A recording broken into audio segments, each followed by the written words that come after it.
Hi, I'm Dr. Lenore Coleman, President and founder of Healing Our Village and Executive Director of Total Lifestyle Change. Welcome to Diabetes, the Truth About It.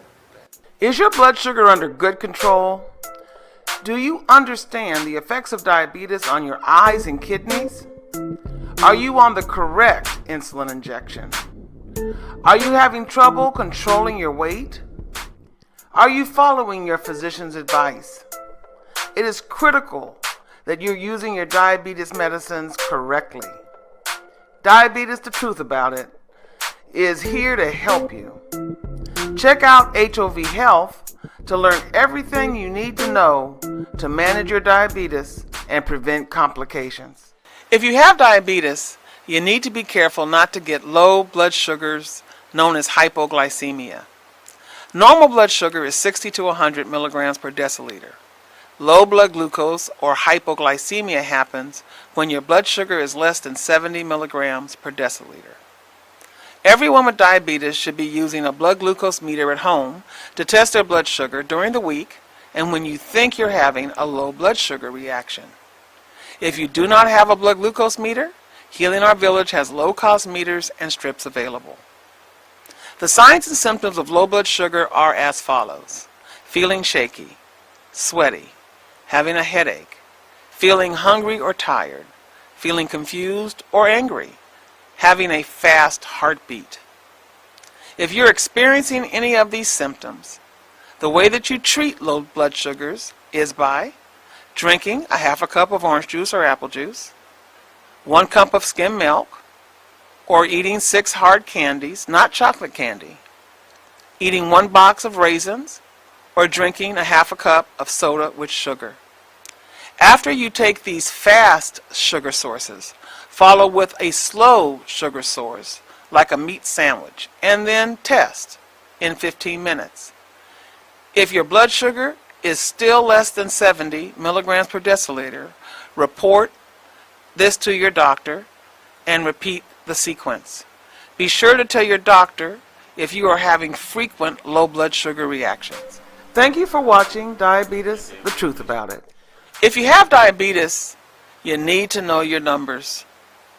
A normal blood sugar is 60 to 100 milligrams per deciliter. If you have diabetes in the morning, we want your blood sugar to be 90 to 130 milligrams per deciliter. During the day, your blood sugar should not go higher than 140 to 160 milligrams per deciliter. You need to know your ABCs. A is for hemoglobin A1C, which should be less than 8% with a goal of 7 to 7.5% based upon your age. This test should be done every 3 months. B is for blood pressure, which should be 130 over 80. You should check your blood pressure 4 times per week at night. If you do not have a blood pressure cuff, call Healing Our Village so we can get you on our remote monitoring program. C is for low density cholesterol, which should be 70 to 100 milligrams per deciliter depending upon your cardiovascular risk score. It is important to know your numbers. Take control of your diabetes to prevent complications. Thank you for watching Diabetes, the Truth About It. Do you have diabetes and cannot figure out what to eat? A balanced diet will help you keep your blood glucose levels in check. Look around you. How many overweight and obese people do you see? We now have an estimated of 160 million Americans who are either obese or overweight. Nearly 75% of American men and more than 60% of American women are obese or overweight. Nearly 30% of boys and girls under age 20 are either obese or overweight. So ask yourself, what's going on? Well, I can tell you, it's fast food and the fact that we're not getting our daily exercise. We know that African Americans and Latinos have especially high numbers, mainly due to what they eat. For people with diabetes, healthy eating habits are especially important. The first step is to have your doctor refer you to a dietitian or a certified diabetes educator. Watch your portions. Eat small meals with lots of vegetables, small amounts of meat and poultry. Avoid cookies, candies, cakes, and other foods that are high in sugar. Try to drink at least 8 to 10 glasses of water per day. Try not to skip meals. Try to eat at least 2 to 3 meals a day and snacks. Never let your body get into what is called starvation mode. Try to eat your biggest meal for breakfast and lunch and have a small dinner. Consider having a soup or salad for dinner. Remember, it is still calories in, calories out. Men should eat about 1,800 to 2,000 calories per day. Women should eat about 1,200 to 1,500 calories per day. You need to start reading your food labels of everything you eat. Focus on the percentage of fat, sugar, and salt that is on the label. People with diabetes do not need to be on a special diet. Just think ahead and plan your meals with a little bit from all of the food groups. Thank you for watching Diabetes, the Truth About It. For more information on how to control your blood sugar, sign up for Village Club today and get your own personal diabetes coach. Go to www.hovhealth.com or call 800-788-0941. Remember, you too deserve to live a long and healthy life.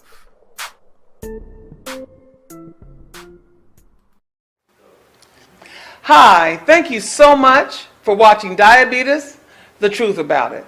If you have any questions or comments, give us a call at 800-788-0941. If you'd like to see more videos on diabetes or other chronic diseases, go to hovhealth.com. Join us on Facebook and Instagram. We are also excited to announce our brand new mobile app called Step Up 90.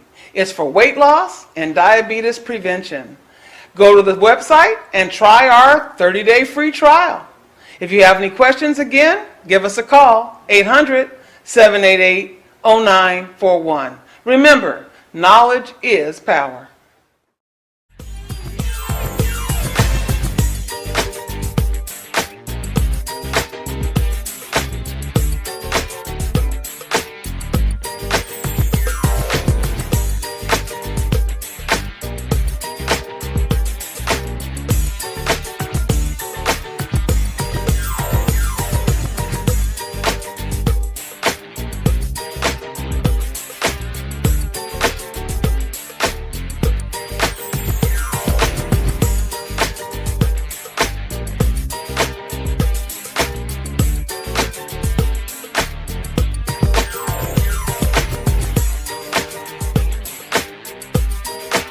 Hi, how's everybody out there doing? I am so glad to be here today. I'm glad that I was able to get up and get dressed and get in my car and come here to Jonesboro, Georgia, where we are doing for you today our Sugar Busters Diabetes Education Series. I'm Lenore Coleman, Dr. Lenore Coleman, President and Founder of Healing Our Village and the Executive Director of my nonprofit, Total Lifestyle Change. And we are here in Jonesboro, Georgia, in our film studio.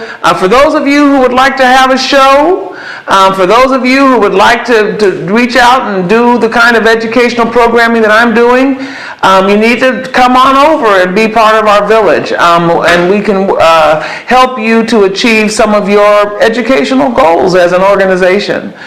Sugar Busters, as you may or may not know, is an ADCES certified program. That stands for the American Diabetes Diabetes Educators. It's a national organization that provides and certifies national programs across the country. We've been they used to be called AADE, the American Association of Diabetes Educators. And so now, we've been certified for 15 years, a long time. And we give our classes all over the country. So we have programs going on in DC and Maryland. We have programs that go on in Los Angeles. We have programs that go on here in Georgia. And so we are really happy for you to come on board and to start to learn more about diabetes, more about how to control your diabetes and prevent the long-term complications of diabetes. So it's a 7-part series. We're here every Saturday from 12 to 1 streaming. And if you have questions or concerns or anything like that, we have just stood up a brand new site called Village Club. And on that Village Club site, it's villageclub-global.com, villageclub-global.com. I'm telling you that because we now have a chat function. So if you have any questions about diabetes or other chronic diseases, especially about your medications, I encourage you to start going to our communication platform that we've just set up called villageclub-global.com. So this is the 7th segment of Sugar Busters. It's a 7-part series, so this goes over 7 weeks. And I end the segment with a topic on men's health. So I try to pull together all of the things that men who are out there in the village need to be thinking about and need to be doing a better job at taking care of so that they can live a long and healthy life and being able to take care of their families. It's important that we start to do a better job at building legacy wealth and taking care of our families. And so I end the Sugar Buster series with a men's health segment that talks about all the topics that men need to know. So these shows are up on my website, on YouTube. It's called Healing Our Village Official. And so these are available for you to watch anytime that you want. Share it with the men in your life that you want to keep healthy. And so I encourage us to do that, especially during this holiday season. We're about to start. Thanksgiving's around the corner, then we go into Christmas, then we go into New Year's, and there are a lot of people who have heart attacks and strokes during this time of year. So I want everyone to be sure to share the information that is on my YouTube channel, Healing Our Village Official, so that we can make sure everybody goes into this holiday season healthy and able to make it through until 2023. That's the goal that I want everyone in the village to do for me. It makes me very happy. So we're going to talk a little bit about all the issues related to men's health. And the reason why we talk about it is because the current state of men's health is not good. You can see a graph here, and this graph looks at all different kinds of men. So Hispanic men, white men, black men, all cases, Asian men, and you can see on the left-hand side of this graph that black men have the highest rates of poor health and death. So men are half as likely to see their doctor. We used to do this whole take your loved one to a doctor day. So we really need to make sure that all our men out there are talking to a healthcare provider and getting a physical exam. It's really important. We also know that men are more likely to be uninsured than women, and that men are dying at higher rates than women for 9 of the top 10 causes of death. So the graph is here. It shows us that. And so we need to make sure that our black men, which is the blue bar, right, are not dying at higher rates than black women and are not dying at higher rates than all the other races that we have around the world. Now, I said they don't go to the doctor. Why don't they go to the doctor? That's the question. Why would you not go to the doctor, even though you know that something's not quite feeling right, but you delay in going to get medical care? Well, it has to do with our upbringing, the way our society plays a part in the way that men think. So men are taught to be big boys. They're taught to be not cry. They're taught to not complain. They're taught to suck it up. All right? And because that is what society expects from men, men don't therefore want to go to the doctor because they think it's just something that they'll be able to just tough it out, just get through. And that does not work, folks. All right? So you men out there who I'm talking to, whenever you get the first ache or pain anywhere, you need to go see a doctor. Men don't like to miss work. They hate to miss work. In fact, they never call in sick. So at the end of a career where you've been working for the state or the federal government or your long-term job, and you have hours and hours and hours worth of sick leave, that you don't get all of it. So I submit to you, whatever you have on the books for a given year, all right, you need to make sure, especially if you're in lose it or use it, you need to use your sick leave. All right, that's very important to get your eyes checked and your prostate checked and your blood pressure checked and get to your doctors. And you need to do that. It's very important. Also, men do not necessarily look for jobs that have health insurance. They'll take a job and they don't even care whether they have health insurance or not. That's not good. If you are the head of your family and your significant other and your children are dependent upon you to stay healthy, then you need to have health insurance, and that helps your family get health insurance. It's really important. And then some men decide that they're just going to wait to see if this is just going to pass, if they're going to just start feeling better magically. All right? Most things do not pass. So we need to have men make health their top priority. Now, a lot of times they say they're too busy. A lot of times they say, I don't trust doctors. I don't want to get a prostate exam because it's uncomfortable. I'm afraid they may find something wrong. That's probably, in my experience, the biggest reason. You don't want the doctor to tell you bad news. You don't want no bad news. And so therefore, you're scared to go to the doctor. I encourage you to go early, because even if it is bad news, if you catch it early, then things can be okay. But if you delay and you wait, this can make things even worse. So please, don't be afraid.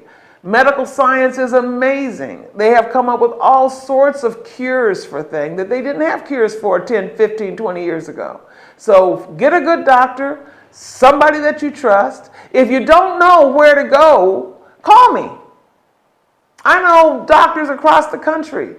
So just give Healing Our Village a call at 800-788-0941, and we will get you into a good physician or a good clinic wherever you live. It's very important. Now, we're going to go through sort of the top 5 men's health issues. We're going to talk a little bit about diabetes, about cardiovascular disease, about cancer. We're going to talk a little bit about mental health, and then a little bit about sexual health, which includes erectile dysfunction and HIV/AIDS.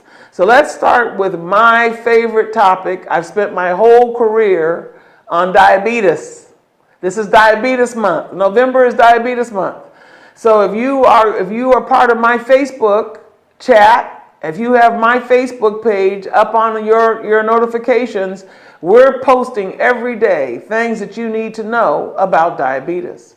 Now, we know that diabetes is the leading cause of heart attacks and strokes, leading cause of kidney disease and amputation, that diabetes cannot be cured, but it can be managed.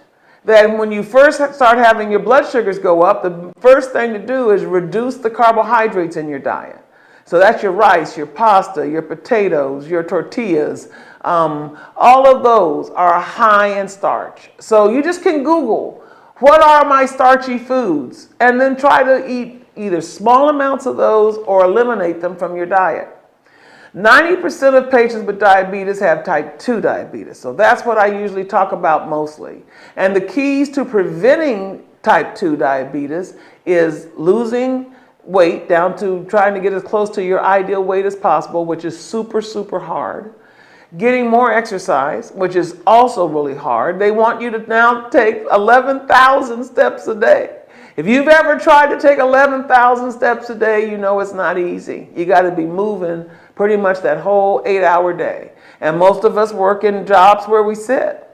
So you have to be intentional about your exercise. And then as you get older and you start having hip problems and knee problems and back problems, it makes getting that exercise even more difficult. And then again, trying to just think about what you're eating and making sure it's low fat and the right calorie count for you. So women should be somewhere around 1,200 to 1,500 calories a day. Men should be somewhere around 1,800 to 2,000 calories a day. So that means you need to look at the labels of everything you're eating and add up the calories that you're having per day, so that you're not overeating your calories. Because if you eat more than those calories I just mentioned, then that means you got to burn them off by doing more exercise. See, it's very simple. Calories in, calories out. So you can take more calories in if you're burning those calories out. But if you're not burning, then you have to actually watch your calories. Now, we have 37.3 million Americans or so that have diabetes, and 8.5 million do not know that they have it. And what diabetes is the inability of the body to be able to handle those sugars and starches that we're eating. And so the body stops being able to turn everything we eat into energy, into fuel for our body. So people with diabetes spend 2 to 3 times more on medical care, mainly because of this blood sugar going up and causing you to have eye problems and kidney problems and heart problems, all right? So men that have poor blood glucose control also are more prone to erectile dysfunction, and we'll talk about that. So getting your blood pressure under control, getting your blood sugar under control will prevent one of the men's health problems that is very common in this country, which is erectile dysfunction. Now this looks at cardiovascular disease, and we know that African Americans are 2 to 5 times more likely to have heart disease and to die early because of heart disease. So you see hypertension earlier in men, especially African American men, and they die earlier due to cardiovascular disease, whether it be high blood pressure, whether it be heart failure. All of those are increased in African Americans. So we want you to pay attention to your blood pressure. Your blood pressure needs to be low. All right, so I'm actually now on something called remote patient monitoring. So this morning I got up, right as soon as I woke up, before I got out of the bed and got started, and I took my weight, which now goes up to the cloud so I can know what my weight is and I can watch the trend over time, and I took my blood pressure because I want to make sure my blood pressure stays low.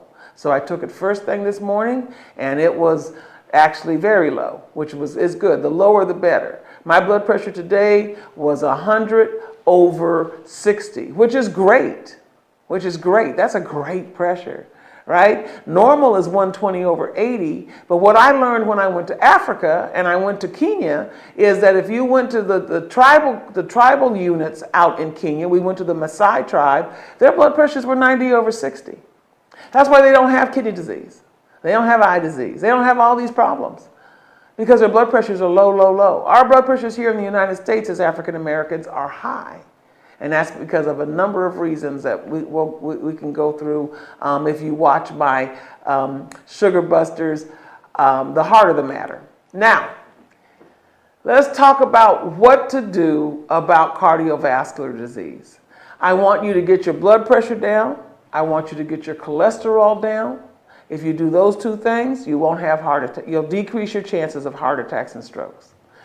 You need to try to prevent getting heart disease. All right, so if you're in your 30s right now, you actually probably do not have heart disease. So you got to get your regular checkups. You got to make sure your weight stays where it needs to be. Your BMI needs to be 27 or less. If you don't know what your body mass index is, what your BMI is, go to Google, put in your height and your weight. It'll tell you what your BMI is. You need to be at 27, okay, or less.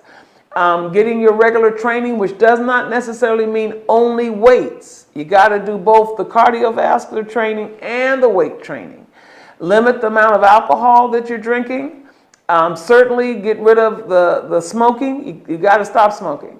And you got to start figuring out how to reduce the stress in your life. Stress will kill you. Stress will kill you.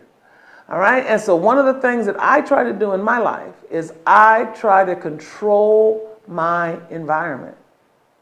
I try to control my work environment. I try to control my personal environment. So I don't let stress around me. And if anybody's bringing me stress, then I stop being around them, because you're not going to stress me out. I'm not going to let you do that. I am in control of that. I am in control of that. So you are in control of your work environment and your personal environment. So I encourage you that if any of those areas are stressing you out, you need to make a life change. You need to figure that out. It's very important, especially men, because men internalize this thing. And then all of a sudden they blow up. So you cannot do that. You gotta not internalize things, and you have to just deal with them directly. Now, smoking. Everybody out there who smokes needs to stop smoking. We know that smoking causes 87% of the lung cancers. All right? Cancers in the lung, cancer in the esophagus, the pharynx, the pancreas, the uterus, the kidney. That's what cigarette smokers get. They get those kinds of cancers. And so stop. It costs a lot of money. It doesn't help you. So you need to stop smoking. It also affects your children. If you're around your kids and you're smoking, we know that 15 million of the children under age 18 are exposed to smoke, either at home or in a car. So now the good news about the youth smoking, actually, this is the first time in 2021 where youth smoking actually dropped to 2.3%. It's an all-time low. So our kids have gotten the message.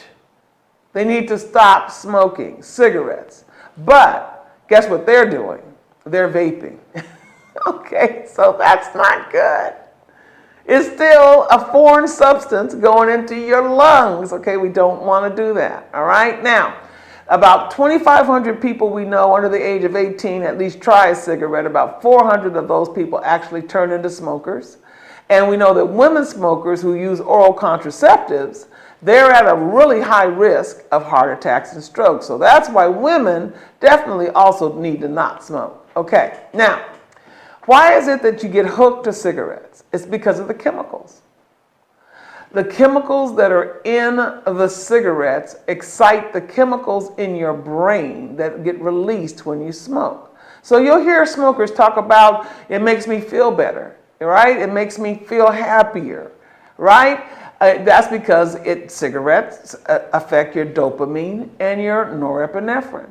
Some people say I use it to decrease my hunger. It does decrease your hunger. That's because of norepinephrine and serotonin. It says it helps me think clearly when I need it, when I'm during the workday, because it helps me really focus my mental thinking. That is true. That's because of vasopressin and acetylcholine. And people say, oh, it just makes me less tense. It just calms me down. It calms me down. And it does, because of beta endorphin. So there are chemical, scientific, physiologic reasons for why cigarettes make you feel the way you feel. So you're not making it up. It's true. All right? The problem is that it causes other bad effects, other chronic conditions. And so that's why the cigarettes are a problem. Okay? Plus the manufacturers actually make them more unhealthy because they want to get you hooked, because they want you to buy them. And cigarettes cost a whole lot of money now. All right? So it's a very expensive habit. And we know that just this putting something to you, just the whole hand-to-mouth act is a ritual. And the act of inhalation, all of that is part of this process that gets you addicted to smoking the cigarettes. So the other problem with cigarette smoking is that many of you associate it with something else that you like to do, like coffee breaks, or drinking alcohol, or when you go out to party, all right, or driving to work. So you've now associated the cigarette with this thing that you do every day, which makes it hard to stop, because you still have to go to work. You still want to maybe have a glass of wine, but now you got this cigarette that you want to have at the same time. So we got to break those things apart so you're not associating them together. All right, now, quitting is hard. We know that 1/3 of quitters relapse within 24 hours and 2/3 resume in 48 hours. So quitting is not easy. It's much easier now that you have the nicotine patches and the nicotine gums and all of that are available over the counter. You used to have a prescription for those, but now you don't. So it's just more willpower than anything else and changing up the habits that you formed so that you can break those habits. So I know that you can do it because the amount of people who are smoking in this country has decreased, and that's good news. All right, now let's talk about prostate health. Men die of prostate cancer. This is a treatable, if it's detected early, it can be cured. So I want you all to get your regular prostate exams, all right? What it's called is benign prostatic hypertrophy. So it's the enlargement of the prostate gland. So it's a progressive condition. A lot of men start knowing there's something going on because they have to urinate frequently, or they have a decreased urine stream, or they have difficulty or pain upon urination. And it affects men that are over the age of 50. About 50% of men over the age of 50 have some kind of prostate enlargement. And it also affects 90% of the men over 80 years old. Now, we need to get more men diagnosed. Less than 50% of men are diagnosed, less than 20% of men are being treated, and the progression can be very slow, but can be stopped if you catch it early. All right? So it's very important that you go in every year and see your doctor and get a full physical, and a full physical for men includes checking the prostate. Now, there's something called prostatitis, which is infection of the prostate, but it really has nothing to do with most of this benign prostatic hypertrophy. That BPH is what they call it, just abbreviation, and that's seen, as we said, commonly. So, early detection is the key. You're trying to prevent prostate cancer. Prostate cancer is the #1 cancer in men. You need to consult your doctor once you get up in age with these yearly exams at 50 and have safe sex. You want to be sure that you're using condoms unless you're in a committed relationship. Okay, you have to think about all of that because you want to make sure, because all of that is unsafe sex is not a good idea because it causes the infection, the prostatitis, and other issues. Now, let's talk about cancer. Cancer is actually getting better in this country. And actually, it's because of the funding that has been now put into cancer research, mainly because of our current president, whose son died of cancer. And so he, way back when he was still vice president, he helped direct a lot of money toward cancer research. So I want you to know that cancer is getting better, and there's way more research going on than before.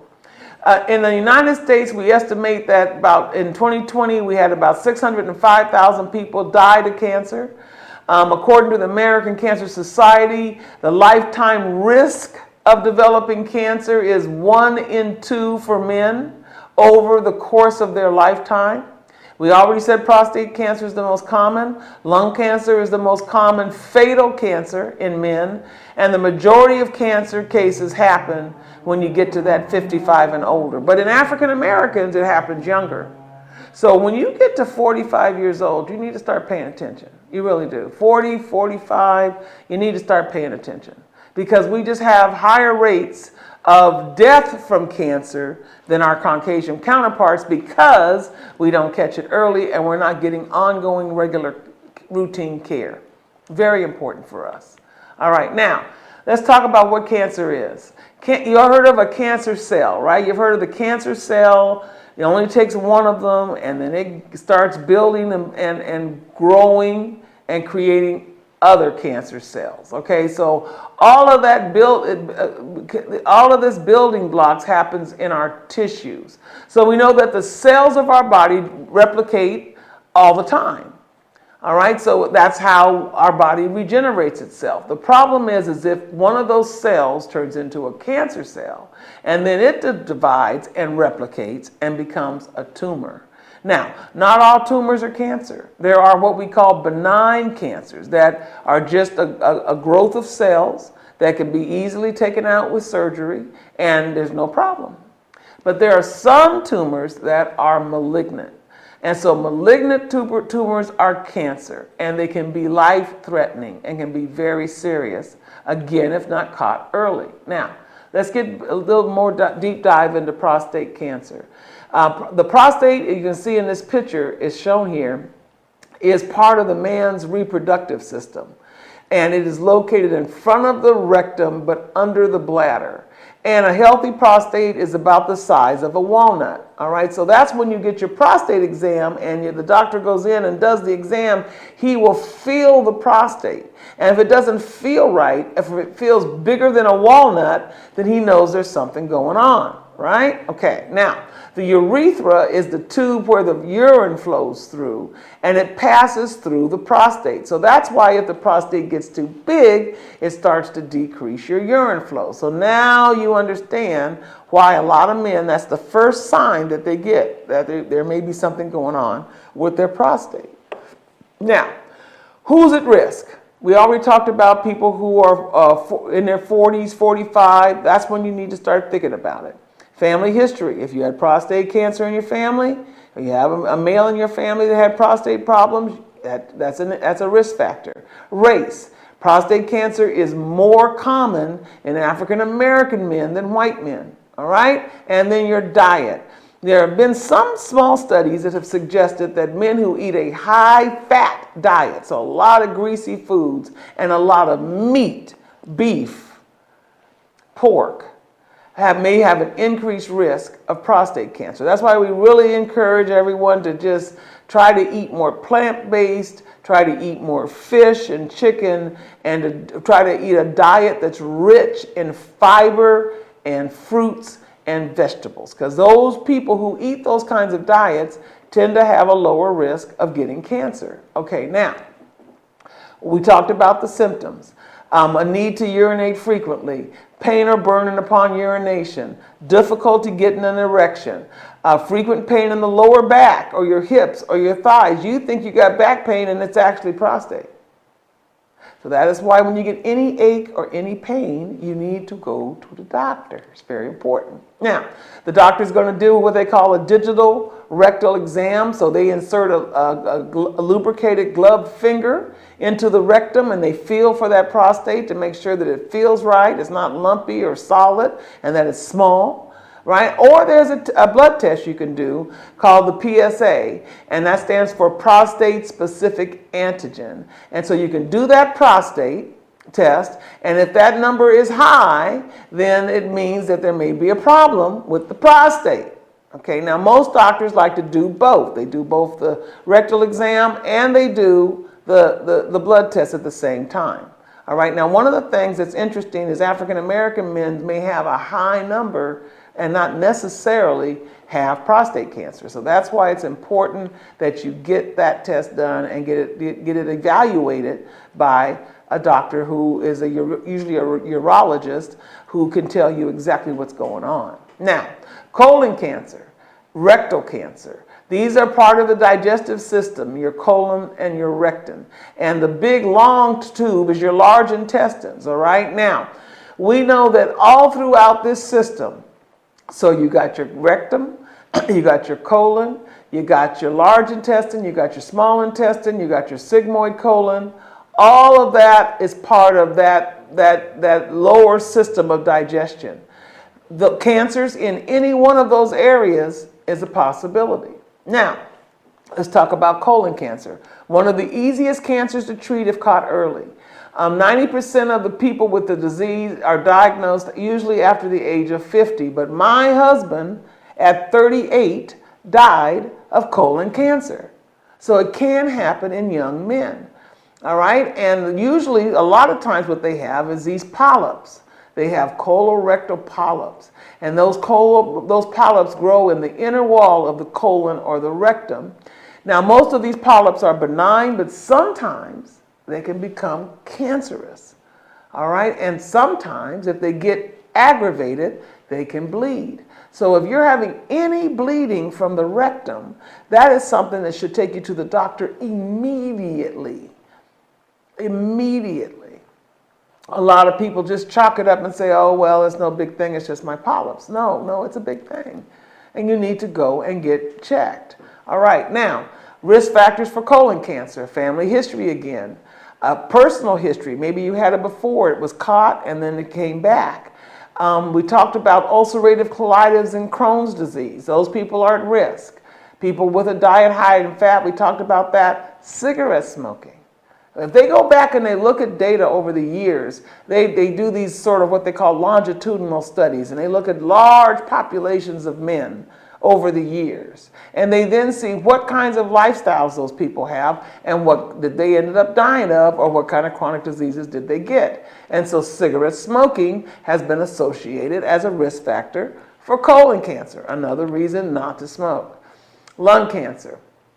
Of course, we know that the cancers that begin in the lungs are divided into two major types. There's either non-small cell lung cancer or small cell lung cancer. My brother died of lung cancer. He was in his 30s. These things are happening to people who were young. He initially was a smoker, and then he stopped smoking. But he still died of lung cancer. Went for a whole year having coughing and all the symptoms, didn't get to a doctor. By the time he finally got there, it was too late, it had spread. So it's important that, again, any signs of anything, don't just attribute it to, oh, I just got the flu, oh, I just got this. Go and see exactly what's going on. So the non-small cell lung cancer is more common than small cell lung cancer. The small cell lung cancer is very aggressive, grows very quickly, and spreads quickly. So that's why the diagnosis of that is early is critical. So you can stop that thing in its tracks before it spreads. We know we talked about smoking, but also environmental smoke. If you're around a smoker, that means your lungs are being exposed, all right? That's called involuntary or passive smoking. So you do not want to be around a smoker, and you do not want to be inhaling their smoke, because that can be a problem. There are some people who get lung cancer because they work in a workplace that either has radon, which is an odorless, tasteless radioactive gas, or they have asbestos.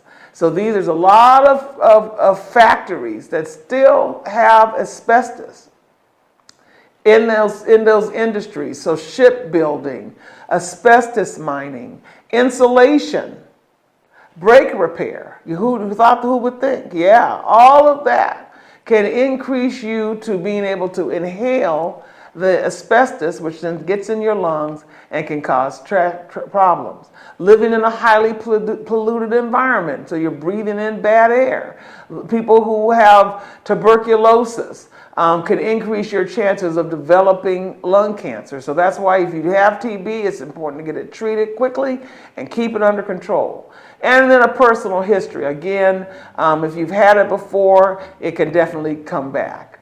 Symptoms: constant chest pain, coughing, and it doesn't go away, shortness of breath, wheezing, repeated problems with pneumonia or bronchitis. All of that can be signs of lung cancer. All of a sudden you don't have any appetite. All of a sudden you're starting to lose weight and you're not trying. Being just super tired all the time. All of these are the symptoms of lung cancer.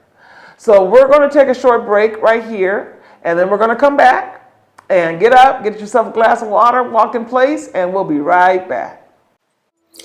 Hello, I'm Dr. Lenore Coleman, President and founder of Healing Our Village. Did you know 88 million people in the United States have prediabetes, and that number keeps growing? Did you know that more than 2 in 3 adults in the United States are either overweight or obese? Healing Our Village is excited to introduce Step Up 90, weight loss and diabetes prevention program all in one. Finally, There is a guided mobile app that will help you lose 5 to 7% of your body weight and help you get your 150 minutes of exercise in every week. All of this is available on your cell phone, notepad, or computer. To install Step Up 90, all you have to do is go to www.stepup90 from your phone or computer and hit the install button. Once the icon is added to your home screen, you can create a unique login and password or use your Facebook or Google login credentials. Do you have prediabetes? Does diabetes run in your family? Well, once you log in to Step Up 90, you can take the diabetes risk test. If you score more than 5, you may be at risk of developing type 2 diabetes. Step Up 90 features the CDC-approved Prevent T2 program, along with their food log, fitness log, and action plan. All materials can be printed or downloaded for easy use. Our monthly calendar provides our virtual class schedule with a reminder 30 minutes before the class to help you remember. Are you looking for easy to understand lifestyle videos, healthy recipes, exercise classes, nutritional support groups, or a cooking demonstration? All of this is available with our premium package. The most unique feature of Step Up 90 is your ability to chat with your lifestyle coach, a clinical pharmacist, or a registered dietitian. These experts will have weekly office hours. They are there to help you achieve your lifestyle goals and manage your medications. Sign up today for Step Up 90. We have our basic package starting at $5.99, featuring our weekly Zoom classes, and our premium package at $19.99. Step Up 90, it is time for you to step up.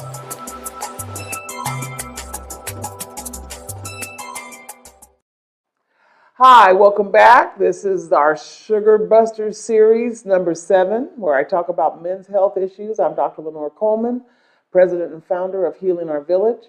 All of these videos can be found on Healing Our Village Official. That is up on YouTube. So all of the videos that I've done over the last couple of years are posted up there, and we refresh the videos on a regular basis so that we have the newest content that I'm delivering. So we're talking about men's health, we're talking about cancer in men, and so now we're going to talk a little bit about testicular cancer. It's the most common form of cancer in men ages 15 to 39. So this happens in younger men, all right? The risk factors include an undescended testicle, family history. White men are more likely to get testicular cancer than African Americans or Latinos or Asians. And we know that testicular cancer is less common among older and middle-aged men. Erectile dysfunction. About 30 million American men experience erectile dysfunction. It can be caused because you have your blood sugars out of control with diabetes, or your blood pressure is out of control with hypertension. It can be caused by some medications, and cannabis may actually reduce sexual function. There's conflicting studies on this, but it's definitely been looked at and researched. We know that sexually transmitted diseases are common in men still. There are still men out there getting gonorrhea, syphilis, chlamydia. Over 20 million new cases are diagnosed every year. All right, that's when I talked about safe sex. That's what I'm talking about. All right, though, you need to be sure that you're not having these sexually transmitted diseases that you're passing on to other people. We know that the more sexual partners you have, the more your chance of getting an STD. And we also know that HIV/AIDS is a sexual health condition. It is a sexually transmitted disease. So we're going to talk a little bit more about HIV later on in the program. So let's talk, in fact, right now. So let's talk about HIV/AIDS. AIDS is acquired immunodeficiency syndrome. That's what it stands for. And it's a whole collection of conditions and symptoms due to the HIV virus. All right, so it's called the human immunodeficiency virus, HIV. Some people can be positive for the virus but not have AIDS. But some people have AIDS where they have this collection of conditions and symptoms that ultimately can lead to their death. Now, we know that about 40 people or so are currently living with HIV infection, and 25 million have died from this disease. In the United States, about 1 million people are currently affected. Because of the research that's been done in this area, I mean a huge, huge, huge amount of research, there are now amazing drugs that were not available 10, 15, 20 years ago, which have gotten it to the point that even if you have the virus, you can get the viral load so low, so undetected, that it can change your life so that you don't have to worry about it so much. So the medications are amazing. They have put these drugs into multiple combinations of drugs. There's injections, there's orals, there's all sorts of things that are out there. And so the amazing things that medical science has been able to do in my lifetime as being a healthcare professional, this is one area. Cancer and HIV/AIDS is an area where medical research has been phenomenal.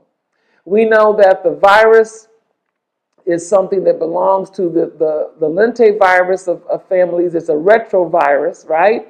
And these family of viruses are known to be what they call latent. So they start off very low levels and they build up slowly, right? But once you get to a certain point, you will have that virus circulating in the blood. That's what viremia means. And so it can affect the nervous system and it can affect the immune response of your body. So it decreases your immune system. In terms of symptoms, they're kind of, sort of nebulous, flu-like illness, maybe with a fever, a sore throat, a headache, maybe your lymph nodes will become enlarged. And sometimes these symptoms can disappear. So like you just don't even know that there's anything going wrong. So if you're having sex with multiple partners, if you're not having safe sex, which means you're using condoms, if you're not doing that, then you need to just on a regular basis get an HIV test so that you know that you aren't HIV positive. Who should test? Again, people who are using injected drugs, so people who are injecting drugs, sharing needles, sharing syringes, people who are having unprotected vaginal or anal or oral sex. So that's men having sex with men is where you see it, but men having sex with women, they can then give them the infection as well. If you've exchanged sex for money or drugs, the people who are living in that kind of culture, right? Those folks have an increased chance of getting HIV, AIDS, and if you've been diagnosed with either hepatitis or tuberculosis, or again, those sexually transmitted diseases, those people end up being in that category of people who are at high risk. If you've received a blood transfusion, if you've had sex with somebody with a history of risk-taking behavior, or if you plan to become pregnant, be sure that you get your HIV test as part of that planning in pregnancy, because you don't want to become pregnant if you are HIV positive, because that leads to a whole nother set of conditions and situations where you need to be under the care of a doctor to get you through that process. There is an antibody test that you can take, and because when the HIV enters the body, it begins to attack certain white blood cells called T4 cells, right, or helper cells, and your doctor may also call them CD4 cells, and these are important to the immune system. The immune system that produces these antibodies help the body fight off infection, including the HIV viral infection. Therefore, in the presence of these antibodies, the HIV result from it will give you an HIV, will show that you potentially have an HIV infection, all right? So the HIV test, the antibody test, look for the presence of the HIV antibodies. They don't necessarily test for the virus.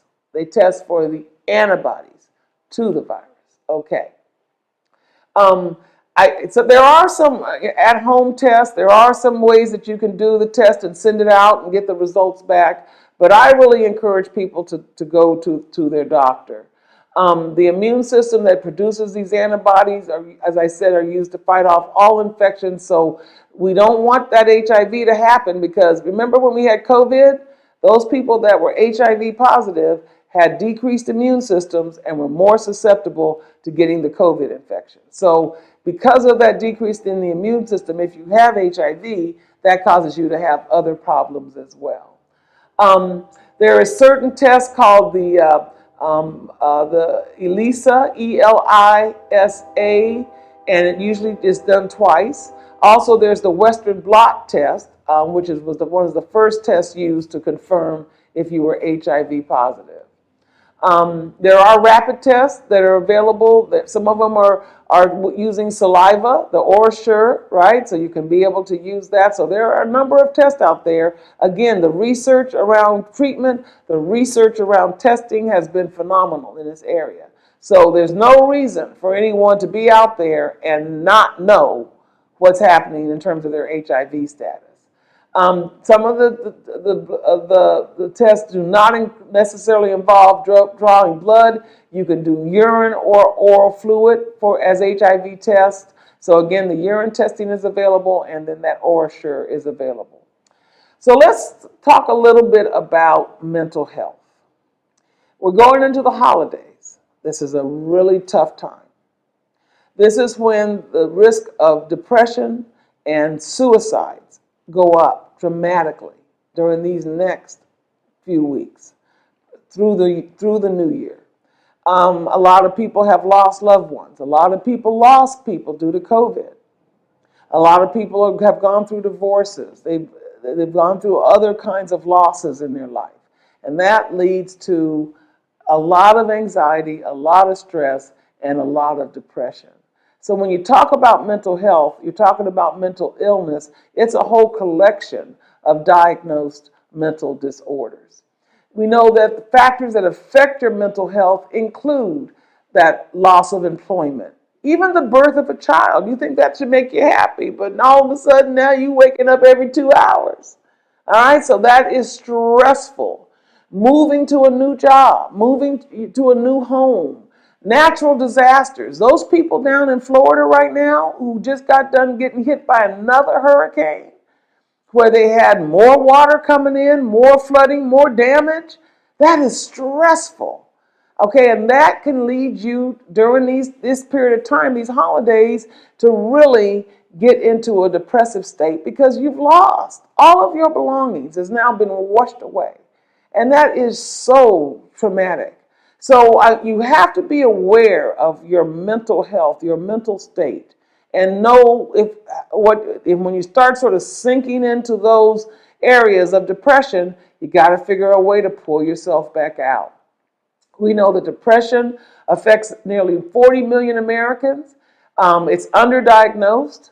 We know that men are 4 times more likely to commit suicide than women. 4 times. All right? And so women and men get depressed at the same rate, but men are just not sort of put together in a way that they're able to deal with it as well as women. Okay? Without treatment, this depression can last for weeks, months, and years. So if you have clinical depression, you have to go see a doctor. So you can get therapy, but you can also get medications to be able to take at least for a short period of time to help you get through whatever's going on right now in your life, right? Because depression is one of the leading causes of disability in the United States. So let's talk about stress. Stress is ubiquitous. You don't know it. It's hard to put your finger on it, right? To pinpoint it. But you just feel anxious. You feel stress. Now, sometimes stress can be positive. Some people like stressful jobs. It makes them thrive. There are people like that, right? So for those people, a little stress is good for them. But by and large, stress is negative because it unfortunately affects the chemicals in your body to make your blood pressure go up and make your blood sugar go up. And so if you have diabetes or hypertension, stress is bad. Stress is bad. So again, Focusing on what's happening with you personally is what you got to do, because everybody has the ability to alter their stress level. You're in control of this. You don't have to be stressed. All right, so stress is basically a physical or mental response to either a challenging or threatening situation brought on by a stressor. So when we're stressed, we get these chemicals, like I said, that get released. And those chemicals cause the stress to happen, but also affects the various systems in your body. All right? So there's two kinds of stress. There's chronic stress and there's acute stress. Acute stress is the stress response to an immediate threatening situation. But chronic stress is what we're talking about. That's caused by family relationships, by chronic illnesses, by financial instability, by racism and discrimination. For African Americans, big, huge reason for stress. And you don't even sometimes realize that stuff's going on and that it's affecting you, but it is. All right? So if you're on a job and there's a whole lot of people there that are, are racist, are not understanding, are putting these pressures on you, you need to get yourself another job. You need to get yourself another job. Right now, the unemployment rate's the lowest it's ever been. They say in this country now we got 2 jobs for every 1 person. Now, you might not be trained to get those jobs. So that's on you. You need to get yourself together to get trained to get another job, another higher paying job, a job that you like. It's very important. I'm gonna deviate here just for a minute. So I had a conversation with my kids, and they're not kids, they're grown adults. I had a conversation with them last week, and let me tell you what they said to me, which is really interesting. I don't look at a job as fun. I don't see any pleasure in my job. You like your job. So you have spent your whole life doing something that you love to do. You get up every day looking forward to it. I don't look at it that way. A job is work. And I don't like to work. Okay, let me tell you something about that. And the reason I'm talking about this is right now in the African American community, but in communities of color all across this country, this is a real problem for our Gen Z and Gen Y, all of those folks that are 18 to 35. It's a problem. And let me tell you why it's a problem. Because you got to work to live. Unless you're going to win the lotto, you got to pay your rent, you got to pay your car note, you got to put gas in the car, you got to put food in your refrigerator, you got to turn your lights on, you got to work to live. All right, so if you hate what you have to do 40 hours a week, and it takes 40 for you to hit them bills, and you know it does. If you every day get up, get dressed, get in your car, and you are hating the fact that you got to go to this place, and you have to do that every day for the next 30 years, you got trouble. You got trouble. So I submit to you that the philosophy that you should not get joy out of what you get paid to do is a flawed philosophy. That's a flawed philosophy. So you need to correct that, folks. That's not working, because I'm talking about stress. And that means that for the next 30 years, every day that you go to this job that you hate, you're going to be stressed. And that's not the way to live life. So we got to change our concept of what we're doing with the hours of this life that we're living, because we only got so many hours in this life. And so you may need to make every single one of them as happy as possible, as fulfilled as possible, as purposeful as possible. That's you. That's on you. So I can't feel sorry for you if you're stressed and you're depressed, because you're not doing what you need to do to change that, because it's in your control. So when you think about stress, you're talking about stresses to your mind, stresses to your body, stressors to your emotions, and stressors to your behavior. All right, so this is a really good slide. Go again, all of these slides and all of these talks are up on my website, Healing Our Village Official. This is a slide you need to spend some time with because it basically talks about, so if you're talking about the stress of the mind, let's just start there. That's worrying. That's all of this kind of muddled thinking, impaired judgment. All right, doing things that put you at risk, doing things which make you have bad things happen, not thinking ahead, not trying to prevent bad things from happening. All right? We laughed at our parents and our grandparents with all of their old sayings about, a pound of prevention is worth a pound of, is more than a pound of, worth a pound of cure. Pound of prevention is worth a pound of cure. So if I prevent bad things from happening because I think ahead, then I don't have to try to fix it at the last minute. Yes. All right? I used to tell people all the time, and I still do, lack of planning on your part does not constitute an emergency on my part. You need to plan. So you have to get your judgment so that it's not impaired. Nightmares, negativity, making hasty decisions, all of that create stress. All right, let's talk about behaviors. Being accident prone.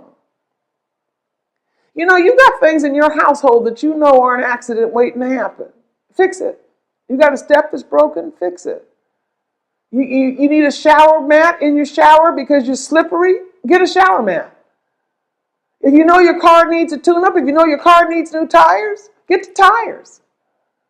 All of these things where accidents happen, but when you then look at why the accident happened. Yesterday, I avoided an accident by seconds. This guy was coming across the light, heading straight for me. He must have been going 100 miles an hour. I had to swerve to get out of his way. It was going to be a head-on collision if I hadn't been paying attention and swerved at the right second. Guess what? If I had been looking at my phone texting, oh yeah, I would have missed that. Oh yeah, no, that wouldn't have been done. I wouldn't be here today talking to you.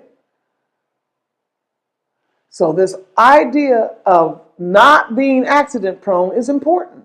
All right? Loss of appetite, loss of sex drive, drinking more than you should, having insomnia, restlessness, smoking more than you should. All of these are behaviors that you can change. All right, emotions, being irritable, depressed, having apathy. All right, not seeing any joy in your life. Losing confidence in your ability to be amazing. You're amazing, but you've lost confidence that you're amazing, and so therefore, that's a problem. Those are emotions. Those are things that you can control. Depression, sadness. Sadness. I was talking to somebody a couple of days ago. They just had a breakup with the guy that they were dating. And so just thinking about them makes them sad, makes them want to cry. And what I said to them is that you get to control how you think about that situation. So I've just had a breakup. I've lost someone that I was in love with. They left me. I didn't leave them. And that makes me sad because now I'm lonely. Well, doesn't have to. You could have a whole different take on that thing. You could say, man, am I glad they gone? Because if I go back and I think about what that looked like every day, I wasn't happy a lot of the time while they was there. Okay? I wasn't happy a whole bunch of the time that they were there. So now they're gone. I need to be celebrating. It's party time. It's time to go out and call up people I haven't talked to in a long time and say, hey, what y'all doing? Hey, let me come by. Let's go out. Let's do something. Let's have some fun. Yeah, because you now have, this is an anchor around your neck that now has been taken off. You could look at it that way. You get the choice of how you look at your life and how that then creates the emotion that you have about that. So I've always been, my entire life, since I was a little girl, glass half full. I'm always a glass half full kind of person. I'm always trying to find the good in the bad. I have friends of mine who have told me that I could find a good use for peach pits and lemon seeds. And they're right. I figure out something good to do with some peach pits and lemon seeds because that's the way I live my life. And I don't let anyone come in and try to mess with that. Now, do I have problems? Sure I do. Do I have people that try to mess up my life all the time? Yes, I do. Yes, I do. But they don't come in and take residence in my head or in my heart. I don't let them they don't set up shop there. They can maybe visit for a minute, but they got to go, okay? Emotions. And then your body. Your body tells you when there's a problem. You have headaches.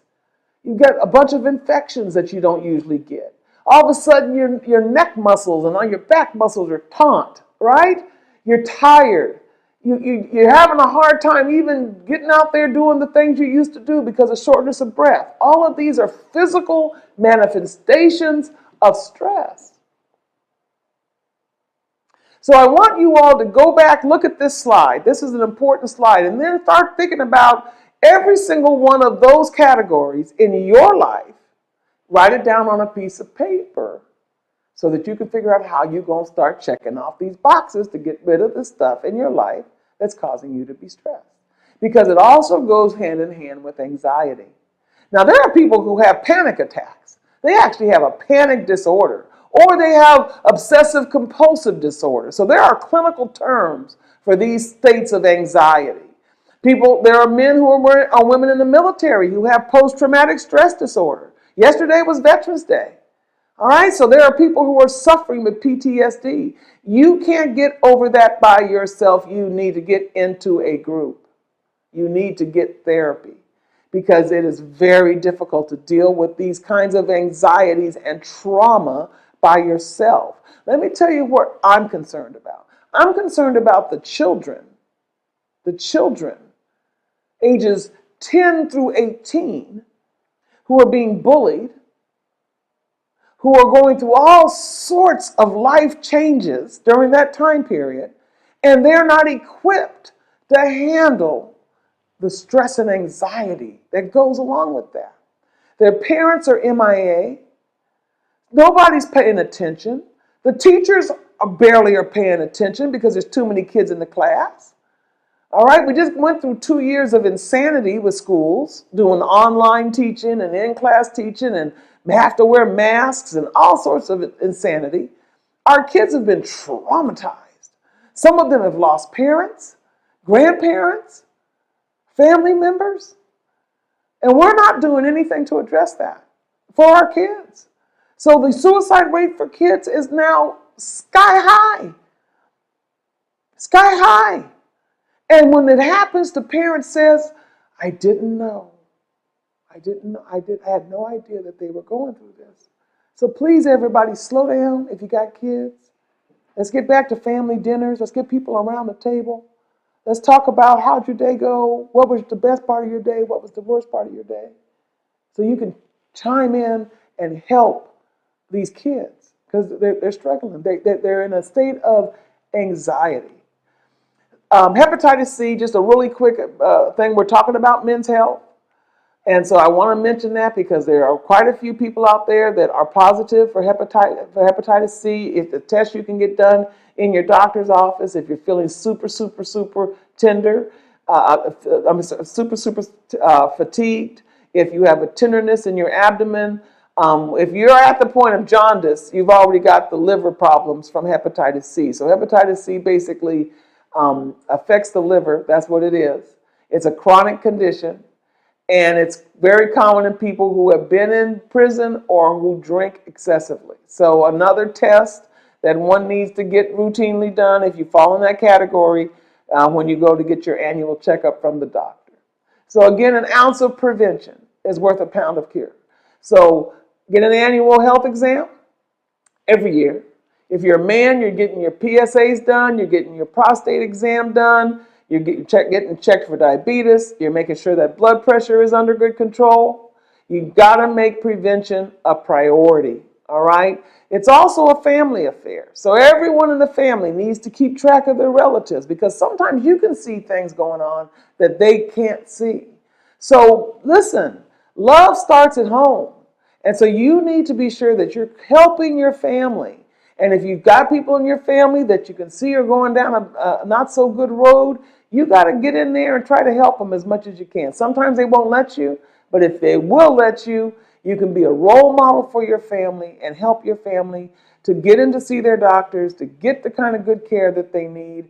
And listen, you can join Village Club at Healing Our Village, and we can help as well. And we're going to talk about that later on in the show. This is websites that are out here for men. Again, I said these slides are up on the website. Just go there, take a look at HOV, Healing Our Village Official on YouTube. All right, go to HOV Health, and all of the icons of our social media is there.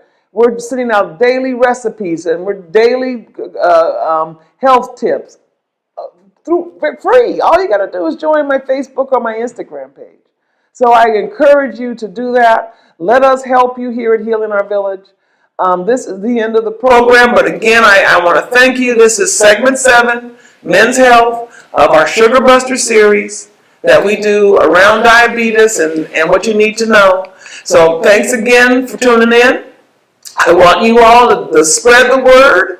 I need you to share and subscribe on my Facebook page, on my website, so that we can get you into our email list, so we can send out emails when we're having events, when we're having health screenings. So we want you to definitely go to HOV Health or to my YouTube channel, and so you'll be able to see these things. We have something new called Step Up 90. We're about to do a weight loss program. It's an app that you can actually get with a monthly subscription and be able to have your own personal health coach. This is someone that be at your beck and call. You can chat with them. You can attend our weekly Zoom calls that we have. We have exercise classes and nutritionists that you can talk to. So we would encourage you to learn more about Step Up 90 by calling our 800 number, 800-788-0941.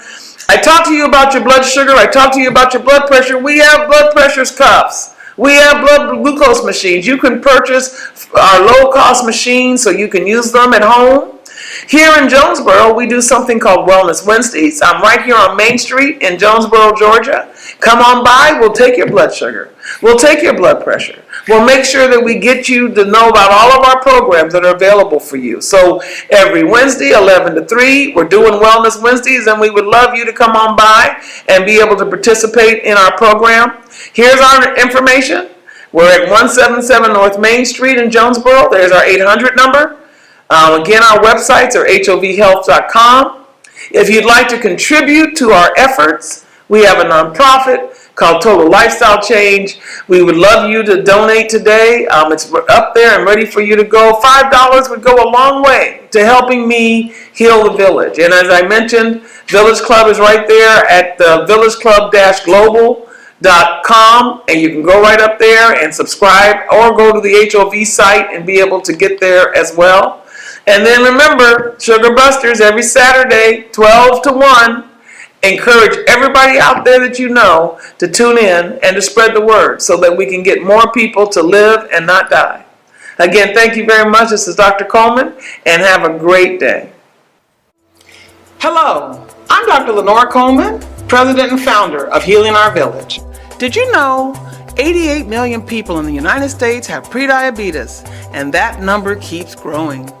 Did you know that more than 2 in 3 adults in the United States are either overweight or obese? Healing Our Village is excited to introduce Step Up 90, weight loss and diabetes prevention program, all in one.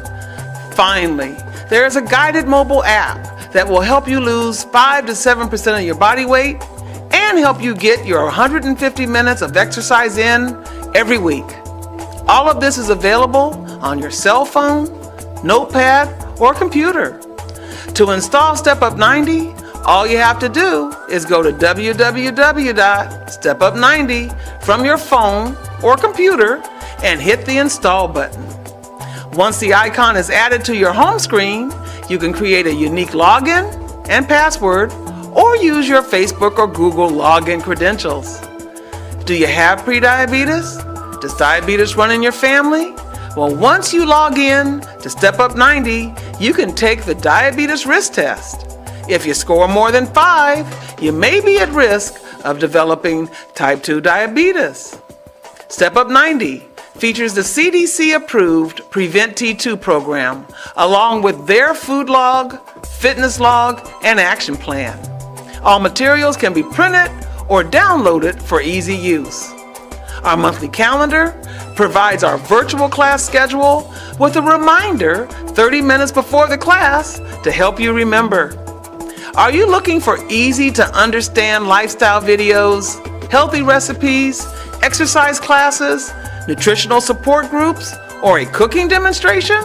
All of this is available with our premium package. The most unique feature of Step Up 90 is your ability to chat with your lifestyle coach, a clinical pharmacist, or a registered dietitian. These experts will have weekly office hours. They are there to help you achieve your lifestyle goals and manage your medications. Sign up today for Step Up 90. We have our basic package starting at $5.99, featuring our weekly Zoom classes, and our premium package at $19.99. Step Up 90, it is time for you to step up.